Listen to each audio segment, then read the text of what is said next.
Wilujeng pepanggihan Sutresna Budaya, pripun kabaripun? Mugi-mugi kados padatan, sehat tanpa obat, lemu tanpa jamu, lan seger tanpa dokter. Ing kalodhangan menika, kula badhe maosaken crita cekak kanthi ira-iraan Cilaka Numusake Tresna kasrat dening Iteng Sulistyawati. Kapethik saking kulawarti Jaka Lodang nomor selangkung 17 Desember 2012. Monggo Sutresna Budaya sugeng midhangetaken.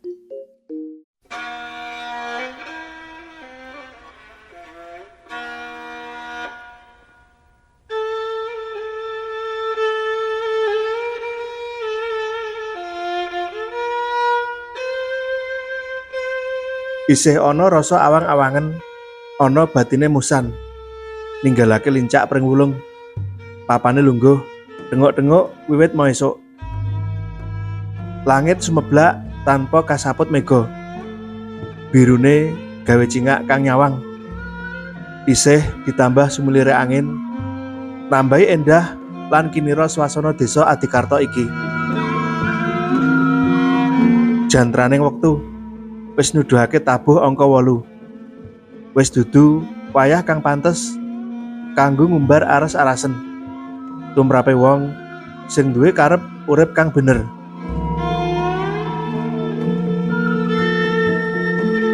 Ora arep menyatenan? Njaluk tak junjung apa piye? Mbok Suti takon.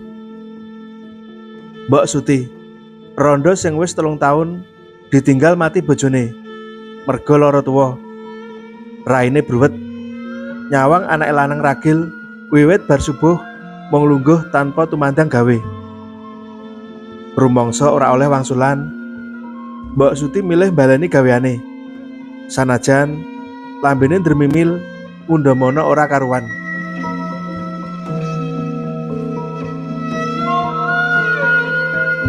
Tangane sing mung katon balung katutup kulit. Isih prigel ngenam iratan pring digawe besek. Tumpukan besek sing wis dadi ditaleni. Saben sak bongkok isi 20 pasang. Yen wis mangsane didol, besek-besek mau digawa menyang pasar Muntilan. Njaluk tulung arwaji tanggane sing duwe mobil bukaan. Wis gawe wedang, Mbok? Pitakone musan, ujug-ujug wis ana sandinge. Mbok Suti ora noleh. Isih tetep sengkut ngenam besek. Kala-kala tangane ngobahake susure. Ditakoni kok meneng wae to, Mbok? Musan baleni takon.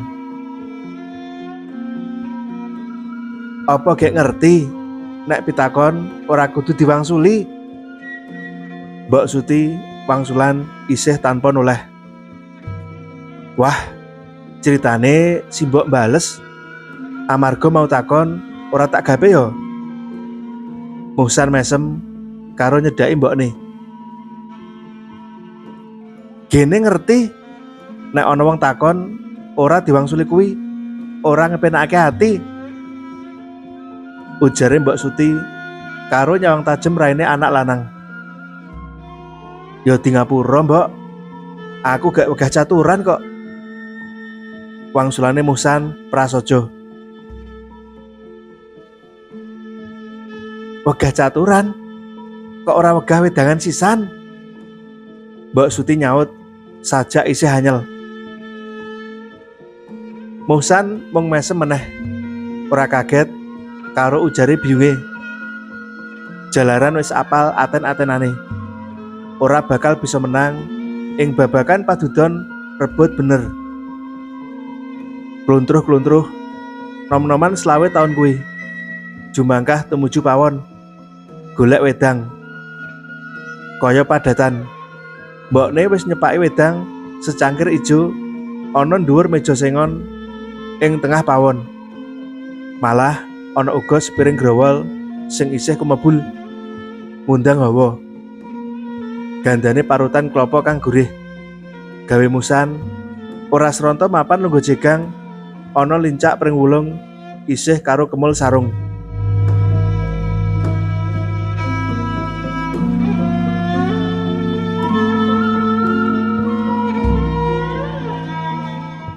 Lawange pawon ora ditutup. Saka papane tumandang gawe. Mbok Suti lirik polai anak lanange mau isih nyimpen pitakon.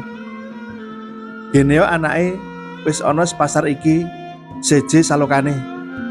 Adat sabene. Angger jago kluruk wis gumregah tangi. Nindakake subuhan nuli tumandang gawe ana kebon. Kepara malah sadurunge srengenge mlethek wis sengkut ana tegalan. Sanajan duwe ijazah SMA, Muhsan ora gelem nglamar gawean ana kutha utawa ana kantor lan pabrik ing sak cedhake. Bakat tetanen lan ngupaya rejeki kanthi mandiri luwih disenengi. Anggone ngingu iwak banyu asile uga ora kurang yen mung kanggo nyukupi sandang lan kesenengan sak murwat. Senajan cilik omahe uga wis pengkuh, tumpakane uga pit motor model anyar. Muhsan bocah kang gemi, nastiti lan ngati-ati. Asile ngupaya rejeki, ora nate kanggo mubro-mubro tuku barang kang ora perlu.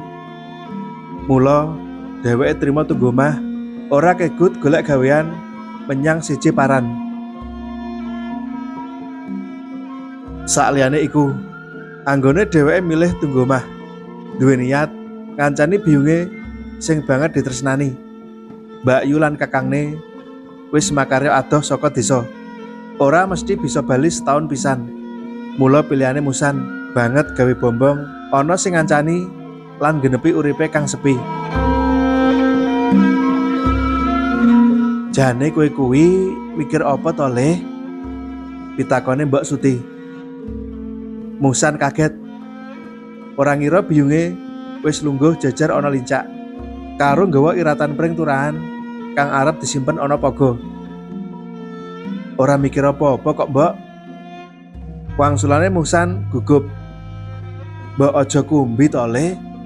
Aku ki sing gimbal kowe, sing ngeloni, nyusoni lan ngedusi awakmu wiwit abang. Ana larane kowe, aku mesti melu ngrasake. Coba kondo, sapa ngerti aku bisa melu ngudari. Mbok Suti celathu cetha. Muhsan isih meneng wae. Mung trima nyeruput wedang meneh karo ngemil mangan growol. Panyawange tumlawung adoh ngetutke lakuning mega sing katon saka cendela. Yen kowe ora gelem cerita, ateges aku iki wis ora kok percaya. Ora wenang melu canduk lawung perkara uripmu ya. Rumangsamu patrap kaya ngono kuwi ora nglarani ati wong wadon sing wis gotang iki. Pitakone Mbak Suti luwih sura. Ora ngono, Mbok. Muhsan sumaur cekak. Yen ora, keneng apa ora gelem bloko? Yen aku bloko, aja kaget ya, Mbok. Perkara apa to, Le? Iki perkara ati kok, Mbok. Nyenyet sepi kahanan ing pawon. Mung keprungu kemususe banyu umep ana ceret ireng sing tumumpang ing luweng.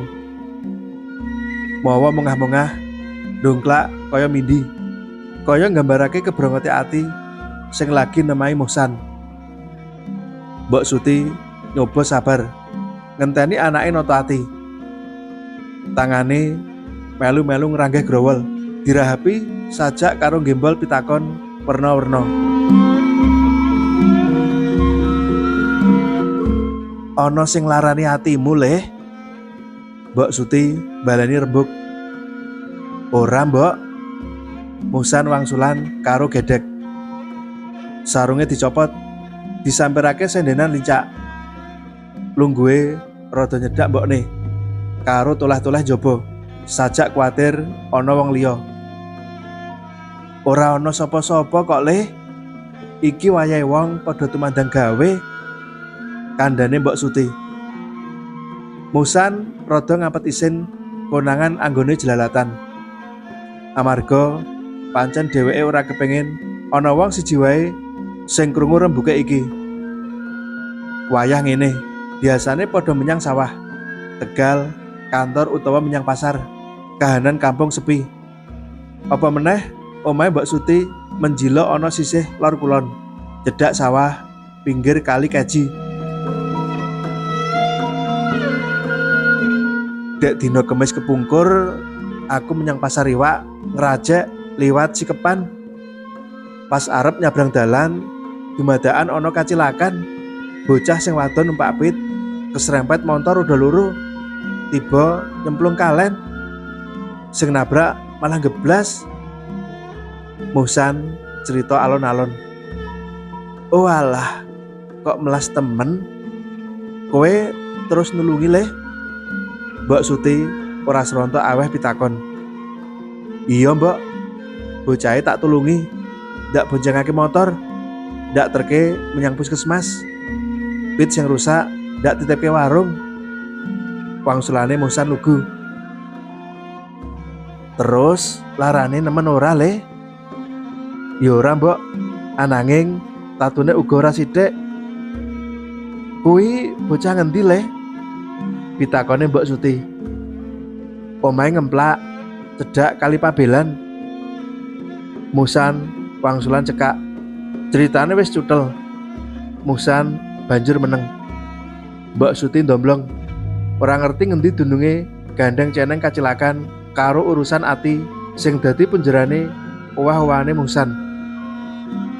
Lah sing urusan ati nggon endi? Pitakone Mbak Suti lugu.